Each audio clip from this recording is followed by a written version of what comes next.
On this episode of Latinas, we go one-on-one with comedian Kiki Melendez, meet the creator of the first Latina superhero, La Borinquena, and find out if you should raise your kids to be bilingual.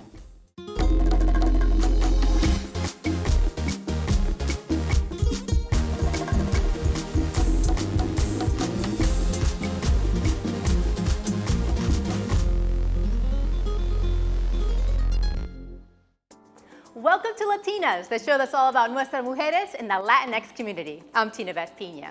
Today, we're coming to you from the Nora Jaime Gallery in New York City, which has been showcasing an internationally diverse group of artists for over 30 years. The Latina-owned gallery is the perfect place to host from this November, as it's Puerto Rican Heritage Month, and we're acknowledging it in this episode through a few of our stories. Now, when Hurricane Maria devastated Puerto Rico back in 2017, it not only wreaked havoc on the island, but it also kickstarted people into action, specifically female farmers. Marlene Peralta has the story. Hurricane Maria almost wiped out most of Puerto Rico's vegetation. It destroyed crops and left millions in losses. In the aftermath, women are now helping to bring agriculture back and transform it by empowering coffee farmers to reclaim their land and establish new forms of production for local consumption. Somos un grupo de mujeres, todas con nuestras profesiones, pero con algo en común que es la agricultura. Y nos hemos unido para poder hacer el proyecto Bucaramón. El proyecto Bucaramón es un proyecto social que busca hacer que la comunidad comience a crecer económicamente nuevamente. The central region of Puerto Rico, where the town of Maricao is located, has the perfect climate and soil conditions to grow coffee. But even before Hurricane Maria, farmers were struggling to grow and sell from their land, as Puerto Rico depends mostly on products from the mainland and other countries. One of several initiatives focused on the islands and farmers' recovery in the aftermath of the hurricane is known as Our Power Puerto Rico, led by Climate Justice Alliance. Elizabeth Jean-Pierre is one of its leaders. How do we show up to support in a way that is radically different from the way other people are going to show up? We have members in Puerto Rico. Organización Boricua is a group of farmers that works throughout the island and works in coalition with each other. And our folks in Puerto Rico came up with a platform which was about moving the money to the front line, to the people most impacted, providing people with what they were asking for, which at the time was solar generators, solar panels, cubes, all of the things that would make them literally survive off the grid and bring in brigades. Interestingly, Climate Justice Alliance is predominantly led by women. I think women are at the forefront because we are the caregivers. We have to think about the children, our elders. We need to think about the most vulnerable in our community. And we don't take a whole lot of time to think about it. We just move into action immediately. And the farmers and the people that we were working with were also predominantly women. And it was those farmers and the folks that were working on putting together systems that moved them away from their dependency on the United States that were able to help people survive. You know, they created these comeríos where they were sharing food. They created wellness centers, and all of that was led by women. Puerto Rican female farm owners hope that these community efforts continue. Y esperamos que las relaciones sigan y que la gente siga colaborando de una forma u otra. Tenemos que hacernos conscientes de que en este país tan abundante y tan bendito, con tanta tierra tan fértil, que uno tira una semillita y a los meses estás comiendo. Hacernos conscientes de esas bendiciones y aprovecharlas y compartirlas. This is Marlene Peralta for Latinas. Living a long life can be a double-edged sword. Great if you're healthy, but less of a blessing if you're ailing and everything else that comes with aging. We gathered 3 Latinas today to talk about friendships, finances, and beauty as you get older. And it's today's Caliente Caliente. There is definitely a double standard when it comes to aging. Men age and they become more distinguished. Yes. You know, the gray hair becomes attractive. You know, the gray beard becomes attractive in a man. A woman gets gray hair and it's like, oh, she's old. I totally agree. Yeah. Aging women are often made fun of as being forgetful, as being less light on their feet, as being unattractive. I think that it's really about attitude. I mean, it really is. When you look at J-Lo and when you look at Rita Moreno and when you look at what they're doing, they're not letting the stereotypes, they're not letting society dictate what they're supposed to be. That's another stereotype, is the age appropriateness, right? That you're not supposed to behave in a certain way.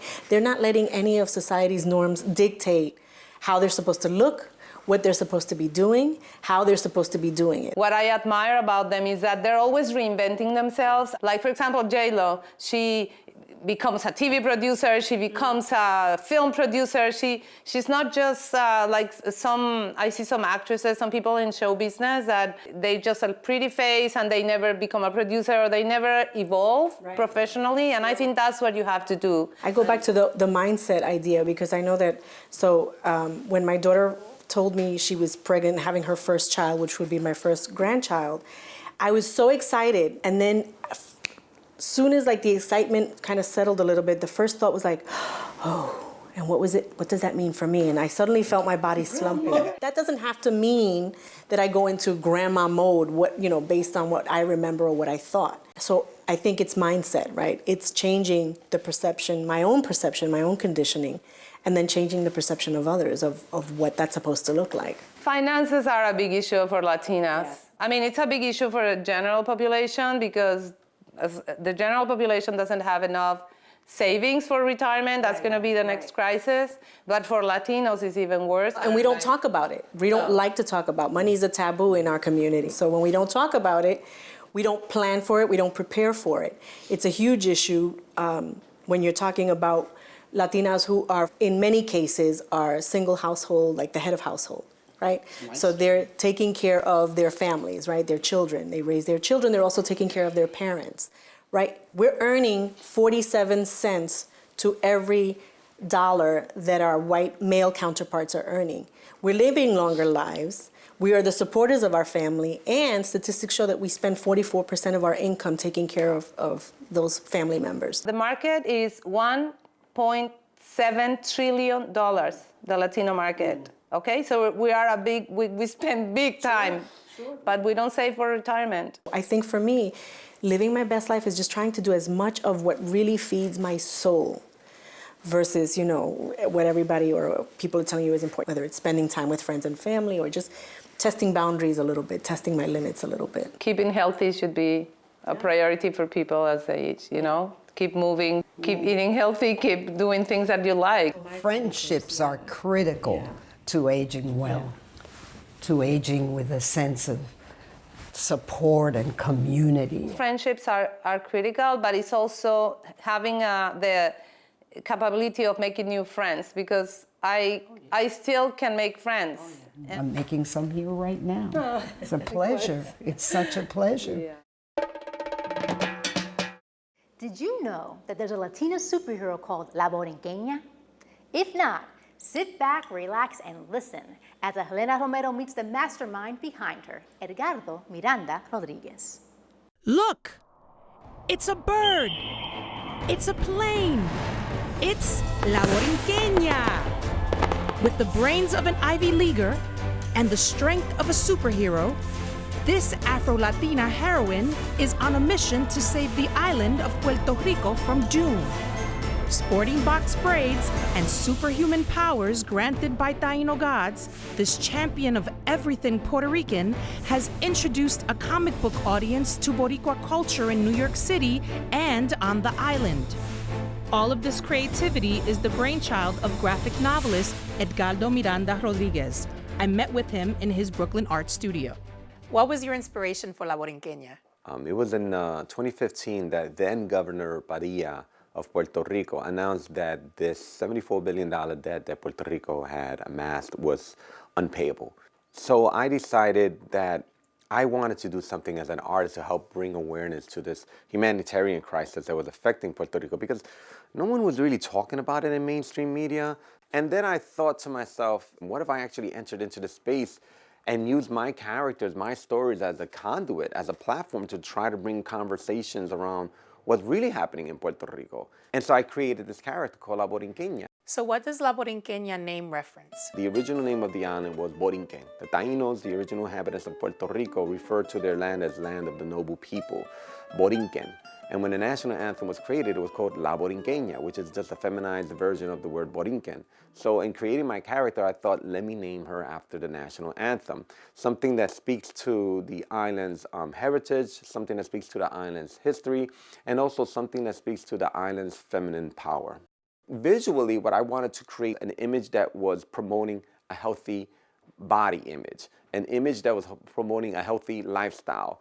I look to a figure as like Serena Williams, or even women who play on the Puerto Rican volleyball team, to try to truly show what it is to be a healthy woman with curves, and not in a sense that is objectifying a woman's body, but just celebrating a woman's strength. Marisol is a Puerto Rican from Brooklyn, New York. Why is that?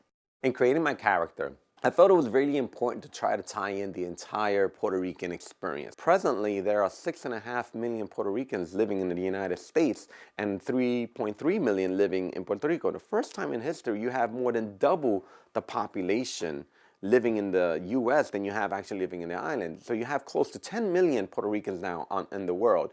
The majority of us who are living here in the U.S., English is our first language, but we still have this undeniable connection to our heritage. I love that you celebrate all Latinas. What was your inspiration for Lalalu? My character's best friend is Lauren Lalalu, and she is an Asian Dominican. I wanted to also celebrate the fact that as Latinas here in New York City, or even Latins in general, we interchangeably hang out and intermingle with different communities. And in creating this character, just like Marisol celebrates our Afro-Latinidad, Lala celebrates our Asian Latinidad. After Hurricane Maria devastated Puerto Rico in 2017, Edgardo teamed up with the comic book community to create Reconstruction. La Borinquena joins forces with classic comic book characters like Wonder Woman, Superman, and Batman to help rebuild Puerto Rico. All proceeds are donated to charities working on Puerto Rico's recovery efforts. And with this anthology, it was an opportunity to not only cross over my character with these icons that let's be real, our grandparents grew up with, but it was an opportunity to truly transform this comic book into a true project for social justice and true heroism. Our book raised close to $250,000, and we decided to donate 100% of the sales of that anthology into creating this grants program. In the fall of 2018, we returned to Puerto Rico for the one-year anniversary and awarded 9 $10,000 grants to grassroots organizations throughout the island. What do you want people to know about Puerto Rican culture after reading your comics? I think one of the main things I would love people to take away from reading the comic books is that they can actually visit Puerto Rico. Unlike Wakanda or unlike Themyscira, you can't visit these fictional places. And oftentimes comic books are based on fictional realities and fictional worlds. But with my character, the only thing fictional about her is her. But everything else around her is real. My work continues to raise awareness and continues to shine a light, just as her star shines, to let people know that they are a part of our American history and experience as well. I'm Elena Romero for LATINAS. Julia de Burgos was a Puerto Rican poet and the literary foremother of the Nuyorican movement. She defied societal norms and advocated for the island's independence. Born into poverty in 1914, de Burgos became a teacher and writer whose poems engaged in themes of feminism and social justice. De Burgos was a civil rights activist for women and Afro-Caribbean writers, as well as the Secretary General of the Daughters of Freedom, the women's branch of the Puerto Rican Nationalist Party. De Burgos died at the early age of 39, but left a body of work that made her into one of the most influential Puerto Rican and Latin American poets of the 20th century. Julia de Burgos is today's Badass Latina.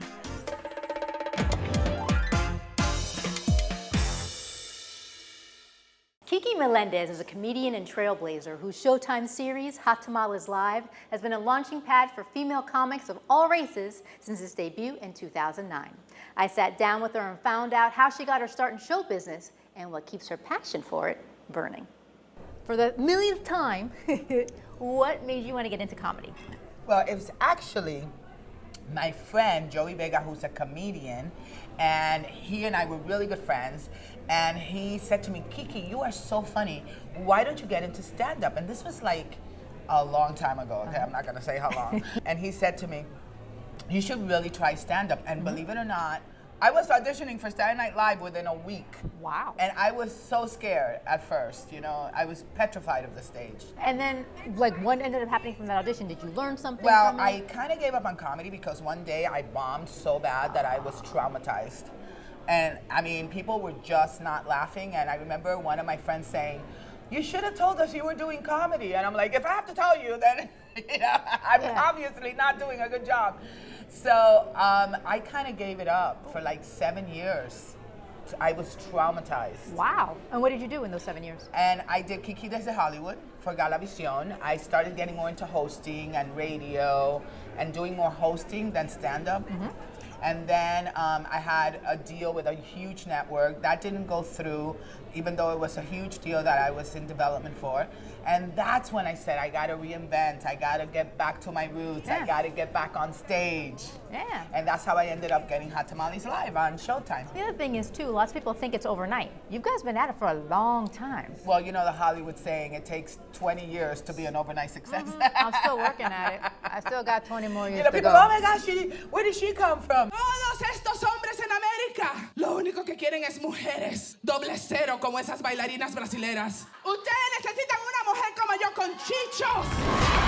Did they push, like, you know, forget the comedy, go to college, do what you My gotta do? mother didn't even understand what stand-up comedy was. I mean, she's una dominicana, and she's like, ¿qué? ¿Que tú vas a estar qué? Parada, dice, ¿que haciendo qué? I'm like, okay, Mom, let's just go to the next subject. But she, you know, it was funny because when I taped the Hot Tamales, it was so funny. It was so, she was so cute. She was in the audience. I remember one of the comedians said something like, if you're horny, raise your hand, and she couldn't understand English that well, so she's like raising her hand, and I'm like, Mother, you're embarrassing me. Do you have like a genre that you're just really, that you love more? Like, you've done television, you've done film, you've done stage, you've done hosting. Is there one that you kind of, you know, go more towards, or you kind of just love them all the same, or is your heart always in stand-up? Yeah, I mean, I laugh because I always go, I'm a host, I'm a writer, I'm a producer, I'm a comedian, I'm an actress, I'm a director, and I'm still broke. How does your family play a role in all this? Do your kids or your husband help you write material? Oh yeah, I always get great, you know, I get great material from my family, but they support me. They're super loving. They totally get me. They are the biggest reason that, you know, I've made it this far emotionally. You know. What keeps you like striving and keep going? Because it's hard when you've been doing it a long time, especially when you just said you're not where you want to be or where you think you should be. What keeps that passion going that you're like, you know what, I'm not stopping? Well, my husband said it best. He says, in the entertainment business, it's like the mob. Once you're in, you're so deep you can't get out. When I first got to Hollywood, like in 1990, let's say 1996, it was all about talent. If you had talent, you would get discovered. You'd be on the radio. You'd get your show. You would be on stage. It was all about talent, and it's not like that anymore. So it's a very different world. So create your own opportunity, make your own stories, do your short films, get your work out there. You know, now with YouTube and other opportunities, just do it. Is there anything else you want to add? No, Kiki kiss.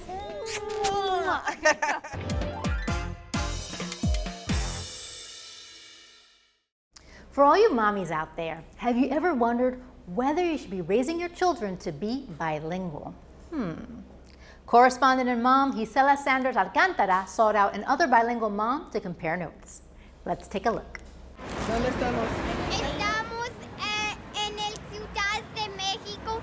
Katie read The Last Treasure. Ya sal, corazón, que no te encuentro. Okay. $5 the whole pie. It's a very good deal like that. Every time I hear my kids speak, I think about who they are, where they come from, and how much I would love to see them express their thoughts. And so many friends. In my native language, Spanish. But beyond my romanticism, is there a benefit of being bilingual? You know, for me, it's opened a lot of doors. When I was in high school, I was able to take French instead of Spanish because I already spoke Spanish. I found Diana Limongi, a blogger and podcaster, documenting her experience as a bilingual mom. It opened doors for me socially, educationally, and job-wise, like I work as a translator. I'm able to travel with a lot more ease, just benefits of communicating, But all of those opportunities was so much easier for me because I spoke Spanish. And I realized that. Lo haré. Compartiré mi helado.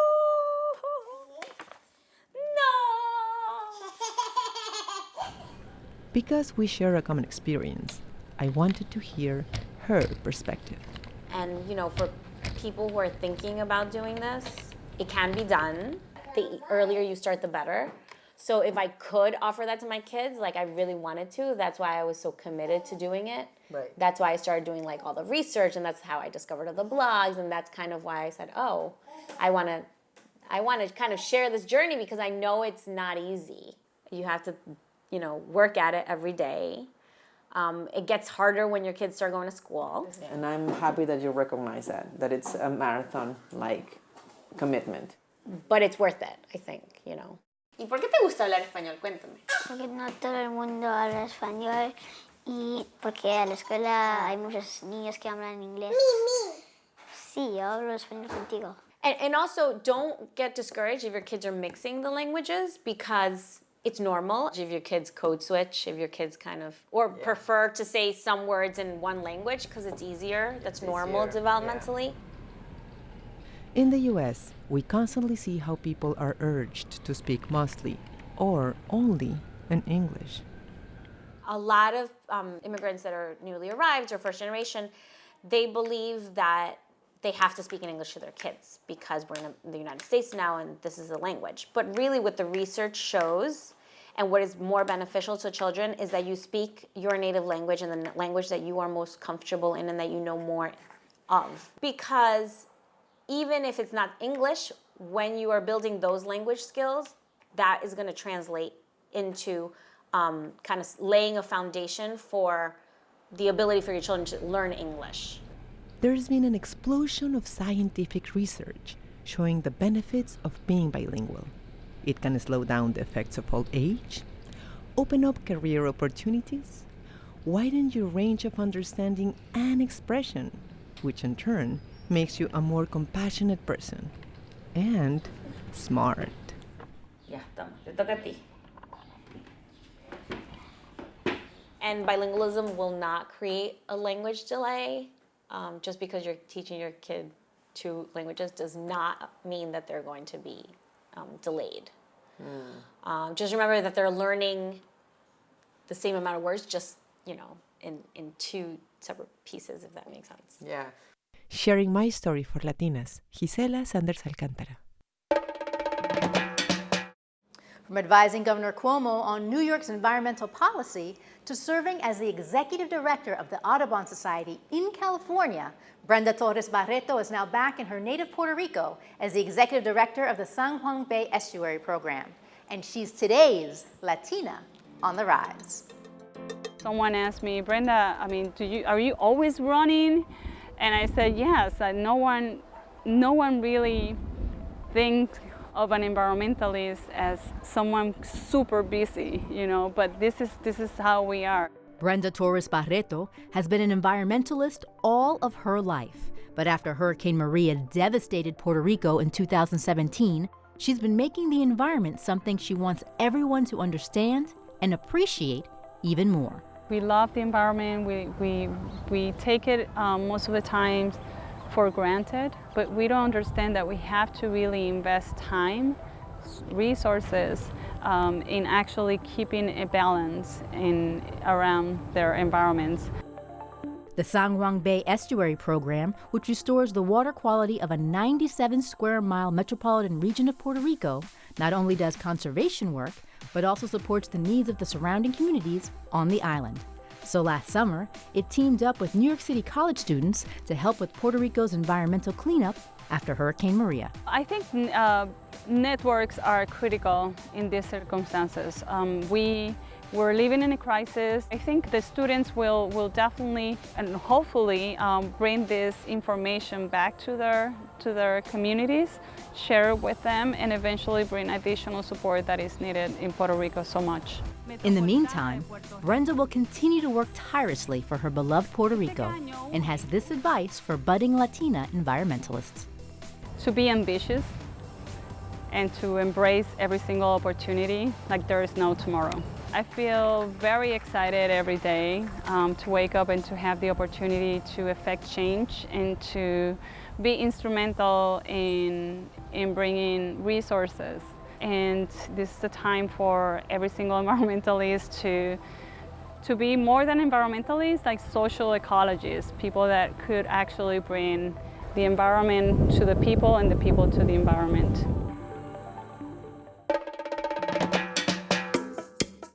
And that's our show for today. For more information on what you just saw, check out our website at tv.cuny.edu and follow our social media profiles. We love sharing our Latina stories with you. And please make sure you tune in next month where you'll learn how to do your makeup from day to night, just in time for the holidays, as well as find out about a beauty box that has lifestyle and artisanal products handmade con amor. Make sure you tune in. Hasta la próxima. Bye-bye.